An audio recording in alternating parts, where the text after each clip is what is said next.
Isaiah chapter 4. In that day, 7 women will take hold of one man and say, "We will eat our own food and provide our own clothes. Only let us be called by your name. Take away our disgrace."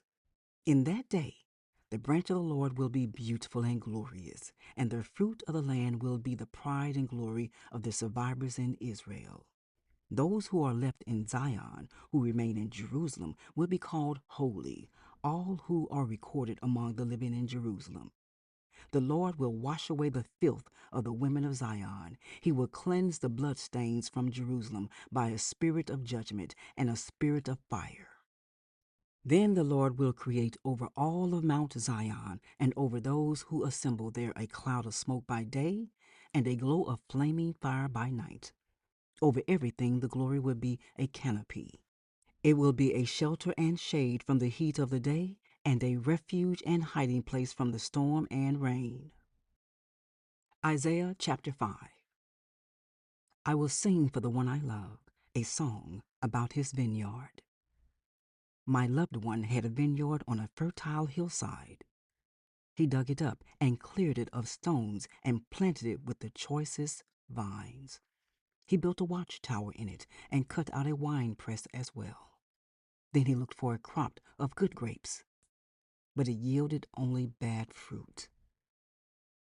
Now you dwellers in Jerusalem and people of Judah, judge between me and my vineyard. What more could have been done for my vineyard than I have done for it? When I looked for good grapes, why did it yield only bad? Now I will tell you what I am going to do to my vineyard. I will take away its hedge, and it will be destroyed. I will break down its wall, and it will be trampled. I will make it a wasteland, neither pruned nor cultivated, and briars and thorns will grow there. I will command the clouds not to rain on it. The vineyard of the Lord Almighty is the nation of Israel, and the people of Judah are the vines he delighted in. And he looked for justice, but saw bloodshed, for righteousness, but heard cries of distress. Woe to you who add house to house and join field to field till no space is left, and you live alone in the land. The Lord Almighty has declared in my hearing, surely the great houses will become desolate, the fine mansions left without occupants. A 10-acre vineyard will produce only a bath of wine. A homer of seed will yield only an ephah of grain. Woe to those who rise early in the morning to run after their drinks, who stay up late at night till they are inflamed with wine.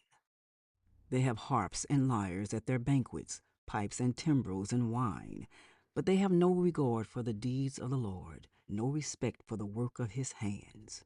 Therefore, my people will go into exile for lack of understanding. Those of high rank will die of hunger, and the common people will be parched with thirst. Therefore, death expands its jaws, opening wide its mouth. Into it will descend their nobles and masses, with all their brawlers and revelers. So people will be brought low, and everyone humbled, the eyes of the arrogant humbled. But the Lord Almighty will be exalted by his justice, and the holy God will be proved holy by his righteous acts. Then sheep will graze as in their own pasture, lambs will feed among the ruins of the rich. Woe to those who draw sin along with cords of deceit and wickedness as with cart ropes. To those who say, "Let God hurry, let him hasten his work so we may see it. The plan of the Holy One of Israel, let it approach, let it come into view, so we may know it." Woe to those who call evil good and good evil, who put darkness for light and light for darkness, who put bitter for sweet and sweet for bitter. Woe to those who are wise in their own eyes and clever in their own sight. Woe to those who are heroes at drinking wine and champions at mixing drinks, who acquit the guilty for a bribe but deny justice to the innocent. Therefore, as tongues of fire lick up straw, and as dry grass sinks down in the flames, so their roots will decay, and their flowers blow away like dust, for they have rejected the law of the Lord Almighty and spurned the word of the Holy One of Israel. Therefore the Lord's anger burns against his people. His hand is raised, and he strikes them down. The mountains shake, and the dead bodies are like refuse in the streets. Yet for all this, his anger is not turned away. His hand is still upraised. He lifts up a banner for the distant nations. He whistles for those at the ends of the earth. Here they come, swiftly and speedily. Not one of them grows tired or stumbles. Not one slumbers or sleeps. Not a belt is loosened at the waist. Not a sandal strap is broken. Their arrows are sharp. All their bows are strung. Their horses' hooves seem like flints. Their chariot wheels like a whirlwind. Their roar is like that of the lion. They roar like young lions. They growl as they seize their prey and carry it off with no one to rescue. In that day, they will roar over it like the roaring of the sea. And if one looks at the land, there is only darkness and distress. Even the sun will be darkened by clouds. Isaiah chapter 6. In the year that King Isaiah died, I saw the Lord, high and exalted, seated on a throne, and the train of his robe filled the temple. Above him were seraphim, each with 6 wings. With 2 wings they covered their faces, with 2 they covered their feet, and with 2 they were flying. And they were calling to one another, Holy, holy, holy is the Lord Almighty. The whole earth is full of his glory. At the sound of their voices, the doorposts and thresholds shook, and the temple was filled with smoke. Woe to me, I cried.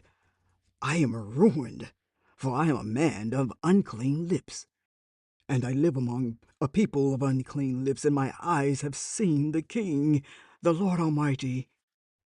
Then one of the seraphim flew to me with a live coal in his hand, which he had taken with tongs from the altar. With it he touched my mouth and said, See, this has touched your lips. Your guilt is taken away and your sin atoned for. Then I heard the voice of the Lord saying, Whom shall I send? And who will go for us?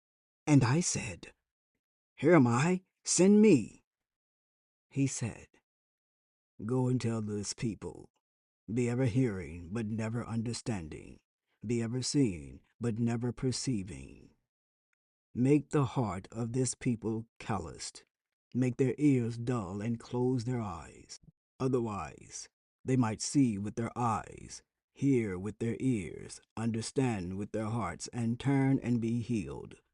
Then I said, For how long, Lord? And he answered, Until the cities lie ruined and without inhabitant, until the houses are left deserted and the fields ruined and ravaged, until the Lord has sent everyone far away, and the land is utterly forsaken. And though a tenth remains in the land, it will again be laid waste. But as the terebinth and oak leave stumps when they are cut down, so the holy seed will be the stump in the land.